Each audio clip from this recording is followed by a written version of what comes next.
नमस्कार मित्रांनो, तूही रे माझा मितवा या मालिकेच्या येणाऱ्या काही भागामध्ये मित्रांनो एक आता जबरदस्त असा ट्विस्ट आपल्यासमोर बघायला मिळणार आहे. आणि त्या ट्विस्टमध्ये आता रमाकांतने वल्लरीचं भांडण सगळ्यांच्या समोर कसं फोडलेलं आहे. कारण आता घरामध्ये वटपौर्णिमेचा सण आलेला असतो आणि ह्या वटपौर्णिमेच्या सणाच्या दिवशी जेव्हा आता आजीने दागिने बघायला सुरुवात केलेली असते, परंतु ते दागिने मात्र आता तेथे नसतात. कारण वल्लरीने आता खरे दागिने त्या रमाकांतला त्या उदयकांतला दिलेले आहेत, पण मात्र खोटे दागिने तेथे ठेवताना आता ह्या रमाकांतने तिला पकडलेलं असतं. रमाकांत मात्र आता ते खोटे दागिने आहे तर तेथून लंपास करतो आणि ते दागिने मात्र तो लपून ठेवतो. आणि आता सगळ्यांच्या समोर वल्लरीचं भांडं फोडण्यासाठी अविनाश मामा आणि रमाकांत या दोघांनी हा प्लॅन केलेला असतो. त्यानंतर मात्र आता हा प्लॅन केल्यानंतर आता जेव्हा ईश्वरी आणि घरातील सगळ्याजणी मात्र तयार होतात, परंतु आजी जेव्हा आता दागिने बघायला आपल्या रूममध्ये येते तर तेथे कपाटात दागिने नसतात. त्यावरती आजीला तर हे बघून धक्काच बसतो. आजी म्हणते की नक्की काय झालं असेल, दागिने कुठे गेले असतील. आजीला फार टेन्शन येतं. आजी घाईने बाहेर येते आणि बाहेर आल्यानंतर मात्र ती आता मोठ्याने सगळ्यांना बाहेर बोलावते. अर्णव, ईश्वरी, अंजली सगळ्यांनी बाहेर या. तेव्हा आता वल्लरी म्हणते की काय झालं आजी, म्हणजे आई तुम्ही इतका आरडा ओरड का करतात. एकतर वटपौर्णिमेची पूजा आहे घरामध्ये, आता आम्हाला तयारी करायची आहे आणि लवकरात लवकर आता आम्हाला तयार होऊन पूजेसाठी सुद्धा जायचं आहे. त्यावरती आजी म्हणते की हो, मला ईश्वरी आणि नम्रता या दोघींना आता घालण्यासाठी दागिने द्यायचे आहेत आणि दागिने तर कपाटामध्ये नाहीत. तेव्हा हे ऐकल्यानंतर आता सगळ्यांना फार मोठा धक्का बसतो. परंतु वल्लरी मात्र आता थोडीशी भामटी होते, कारण तिला माहिती असतं की दागिने कोणी चोरलेले आहेत आणि दागिने आपल्याकडे आहेत, आपणच ते दागिने उदयकांतला दिलेले आहेत. पण आता आईनं हे कसं समजलं, आपण तर त्या जागी खोटे दागिने ठेवले होते. मग आता आई असं कसं बोलू शकतात, आई असं कसं म्हणतात की तेथे दागिने नाही म्हणून. मी तर त्या दागिन्याऐवजी तेथे खोटे दागिने ठेवले होते, मग ते जे खोटे दागिने आहेत तर ते गेले कुठे. आता वल्लरीला हा मोठा प्रश्न पडलेला असतो. त्यानंतर आता सगळेजण म्हणतात की दागिने कुठे गेले आणि तेवढ्यात अर्णव आणि ईश्वरी घरी येतात. आता घरातील सगळेजण एकत्र आहेत आणि कसलं तरी टेन्शन आहे, म्हणून मात्र अर्णव ईश्वरी विचारतात की काय झालं आई, नक्की तुम्ही काय करतात, कसला आरडा ओरड सुरू आहे. तेवढ्यात आता लगेच मामी मुद्दामच म्हणते की हो ना, आईंना मात्र आज घरामध्ये पूजा आहे आणि सगळ्यांना दागिने घालायला द्यायचे होते, परंतु कपाटामध्ये दागिनेच नाही. हे ऐकल्यानंतर आता ईश्वरीला फार मोठा धक्का बसतो आणि त्याच वेळेस आता वल्लरी एक गोष्ट सांगायला जाते, म्हणजे नक्कीच आता हे दागिने ईश्वरीनेच चोरले असेल. कारण ईश्वरीलाच मात्र आता हे दागिने सोनाराकडे देऊन काहीतरी पैसे ती अर्णवला देते असं मात्र मुद्दाम दाखवायचं असेल, म्हणजे नक्कीच हे दागिने ईश्वरीनेच चोरले आहे. वल्लरी मामी आता म्हणते की हो, दागिने नक्की ईश्वरीनेच चोरलेले आहे, म्हणून ईश्वरीवर आरोप करायला जाते. पण त्याच वेळेस मात्र अर्णव मामीवर ओरडतो. अर्णव म्हणतो की हे बघ मामी, तू भलते सलते आरोप ईश्वरीवर करू नकोस. आम्हाला कितीही मदत जरी लागली तरीसुद्धा आम्ही दागिने कधीही विकणार नाहीत. आणि हे बघ, ज्या दिवशी आता वेळ आली होती त्या दिवशी ईश्वरी स्वतः तिचे दागिने द्यायला आली होती. याचा विचार कर, तिच्या मनाचा मोठेपणा. तिला फक्त घराची काळजी आहे, तिचा दागिन्यामध्ये मोह नाही. पण नक्की हे दागिने गेले कुठेत. आणि त्याच वेळेस आता रमाकांत काका मात्र सोनाराला घरी घेऊन आलेला असतो आणि सोनाराला मात्र आता ते जे दागिने आहेत तर ते सोनाराकडून मात्र ह्या वल्लरीने खोटे दागिने बनवून आणलेले असतात. परंतु वल्लरीने खोटे दागिने बनवून का आणलेले आहेत याचं कारण सोनाराला माहिती असतं. तेव्हा सोनार जेव्हा घरी येतो तेव्हा वल्लरीला पूर्णपणे घाम फुटलेला असतो. वल्लरीला काय उत्तर द्यावं ते काही कळत नसतं, कारण रमाकांत चक्क सोनाराला घरी घेऊन आला आणि सोनाराने जर आपलं भांडं फोडलं तर आपण सगळ्यांना काय उत्तर द्यायचं. म्हणून वल्लरी आता पूर्णपणे अशी कावरीबावरी होते, पूर्णपणे घाबरून जाते. आणि त्याच वेळेस मात्र आता हे दागिने तर आपण उदयकांतला दिलेले आहे आणि उदयकांतला जे दागिने दिलेले आहेत तर ते दागिने मात्र आता फक्त आपल्यालाच माहिती आहे. पण त्या दिवशी नक्की माझा पाठलाग करत नक्की कोण आलं होतं, हा रमाकांत तर नसेल ना. आणि ह्या रमाकांतने सोनाराला इथे आणलं म्हणजे काहीतरी याला नक्कीच माहिती असेल. म्हणून आता वल्लरी म्हणते की नक्की हे दागिने रमाकांतने चोरले असेल. त्यावरती मात्र आता अर्णव म्हणतो की मामी तू काय बोलतेस आता, म्हणजे काही वेळा तर तू ईश्वरीने चोरले असं म्हणाली होती आणि आता तर म्हणते की रमाकांतने म्हणजे बाबांनी चोरले. नक्की तुला काय म्हणायचं आहे. त्यावरती आता वल्लरी खोटं बोलते. वल्लरी म्हणते की हो, मला माहिती आहे की हे दागिने रमाकांतने चोरलेले आहे, कारण हे दागिने मी त्याला चोरताना पाहिलेलं आहे की तो आईंच्या रूममध्ये काहीतरी करत होते. त्यावेळेस मात्र आता लगेच रमाकांत म्हणतो की अगं वल्लरी काय बोलतेस, अजून किती खोटं बोलशील. अगं तुझ्या खोटं बोलण्याला काही सीमा वगैरे आहे की नाही, काय नक्की तू असं काय बोलतेस. त्यावरती आता लगेच वल्लरी म्हणते की नाही, दागिने नक्की त्यांनी चोरलेले आहेत, काही झालं तरी दागिने तुमच्याकडेच आहे. तेव्हा हे सगळं काही झाल्यानंतर आता मात्र रमाकांत म्हणतो की थांब वल्लरी, आता बास झालं तुझे कारस्थान.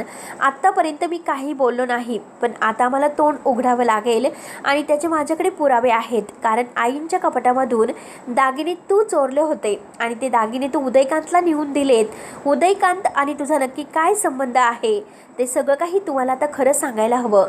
म्हणून आता रमाकांत आपल्या मोबाईलमधील जे काही उदयकांतला वल्लरी भेटलेली आहे हे सगळे काही फोटो दाखवतो आणि ते फोटो दाखवल्यानंतर मात्र आता सगळं काही म्हणजे उघड होतं. तेव्हा आता अर्णव ईश्वरी ह्या सगळ्यांना फार मोठा धक्का बसलेला असतो. नक्की आता ही वल्लरी मामी का उदयकांतला भेटली असेल, मामीचं आणि उदयकांतचं काय नातं असेल, त्या दोघांची एकमेकांबरोबर ओळख आहे आणि ते का भेटतात, ह्या सगळ्यावरून मात्र आता सगळं काही लक्षात येतं. तेव्हा अर्णवला फार राग येतो. अर्णव म्हणतं की मामी तू काय बोलतेस, आणि त्याच वेळेस आता सोनार काका म्हणतात की हो, कारण ह्याच तरी पाटील यांनी माझ्याकडे दागिने आणले होते आणि ते दागिने मात्र त्यांना खोटे हवे होते. त्यांनी फक्त मला फोटो दाखवला आणि हे खोटे दागिने माझ्याकडून म्हणजे तयार करून घेतले. त्यांना ते खोटे दागिने कशाला लागत होते मला काहीच माहिती नाही. त्यावरती आता रमाकांत म्हणतो की सांगतो, मी सगळं काही सांगतो, कारण हे दागिने खोटे वल्लरीने कपाटामध्ये ठेवले होते आणि ते कपाटातील दागिने खोटे आहे हे मात्र मला शहानिशा करून घ्यायची होती. ते दागिने खरे आहेत की खोटे आहेत, नक्की वल्लरीचा काय प्लॅन आहे.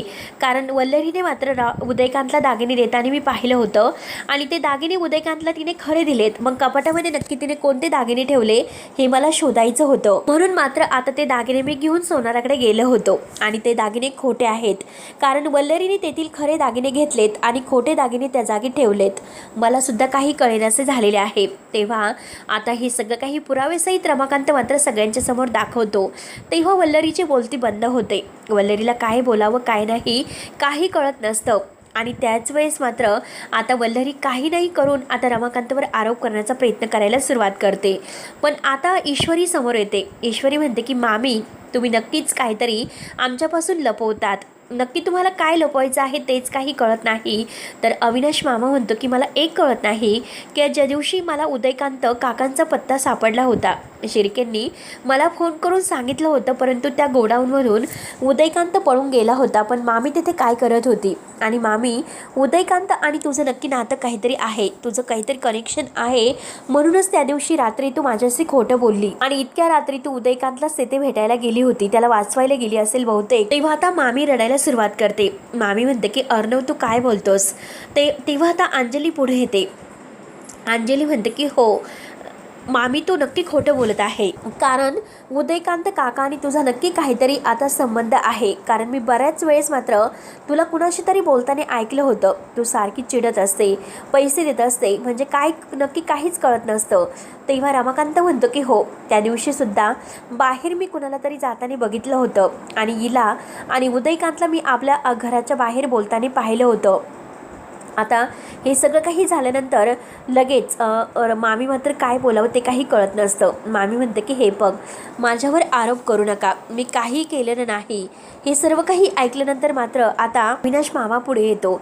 अविनाश मामा म्हणतात की वल्लरी तू खोटं बोलू नकोस, जे आहे ना ते खरं सांग, कारण तू नक्कीच काहीतरी केलेलं आहे आणि मला सुद्धा शंका आहे की तू काहीतरी केलेलं आहे. त्यानंतर मात्र आता मामी काही सांगायला तयार नसते, परंतु सोनार काकांनी आता सांगितलेलं असतं की हो, कारण ह्या बाई माझ्याकडे दागिने खोटे बनवायला आल्या होत्या. ते ऐकल्यानंतर मात्र आता सगळ्यांना धक्काच बसतो. मामी असं का बोलत असेल, मामीला नक्की काय झालं असेल काही कळायला मार्ग नाही.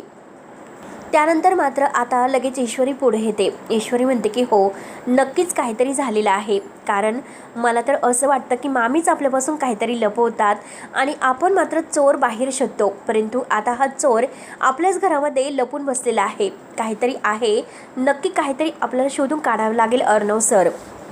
तेव्हा अर्णव म्हणतो की हे बघ मामी, जोपर्यंत आम्हाला काही सापडत नाही तोपर्यंत मात्र तू कुठेही जायचं नाही. आणि त्याच वेळेस आता वल्लरीच्या मोबाईलवर मात्र सौदामिनीचा फोन आलेला असतो आणि सौदामिनीचा फोन वल्लरीला आलेला आहे हे मात्र आता अर्णव पाहतो. अर्णवला धक्का बसतो.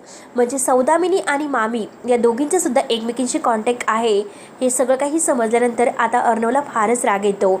अर्णव म्हणतो की नक्की आता मामी आपल्यापासून काहीतरी लपवत आहे आणि आता किती काही झालं तरी मामीवर शेवटी मला आता लक्ष ठेवावंच लागेल. नक्की मामी आपल्यापासून काय लपवत आहे. आता सगळं काही झाल्यानंतर आता अर्णव म्हणतो की किती काही झालं तरी मात्र मी आता नाही सोडणार. मी मामीला मात्र धडा शिकवणार म्हणजे शिकवणारच. आता म्हणजे मामी नक्की आपल्यापासून काहीतरी लपवत आहे हे सगळं काही आता आपल्याला शोधून काढावंच लागेल. हे सगळं काही झाल्यानंतर आता किती काही झालं तरी तेव्हा मात्र आता सगळेजण टेन्शनमध्ये येतात आणि ह्या मामीला मात्र आता आजी सनकने कानामागे देते. आजी म्हणते की पहिल्यापासून वल्लरी काही ना काही कारस्थान करतच असते, मी तिला आता सोडणार नाही. म्हणून मात्र आता आजीला राग आलेला असतो. आजी सनकनी पुन्हा एकदा कानामागे देते आणि म्हणते की हे बघ वल्लरी, आजपासून तू घराच्या बाहेर जायचं नाही. जोपर्यंत मात्र आपलं सगळं काही ठीक होत नाही तोपर्यंत तू कुठेही जायचं नाही. म्हणून मात्र आता ही मामीला मात्र घराच्या बाहेर जाण्यासाठी न सांगितलेलं असतं. मामीला आता प्रत्येकाने मात्र सुनावलेलं असतं की काही झालं तरी आम्ही तुला सोडणार नाही जर या सगळ्यामागे तू जर सापडली तर. आणि मित्रांनो, त्याच वेळेस मात्र आता तेथे नम्रताला आणि ईश्वरीला भेटायला सुप्रिया आलेली असते आणि सुप्रियाच्या येण्याने मात्र आता नक्की आणखीन मोठा काय धमाका होणार आहे हे बघायला विसरू नका. तोपर्यंत धन्यवाद.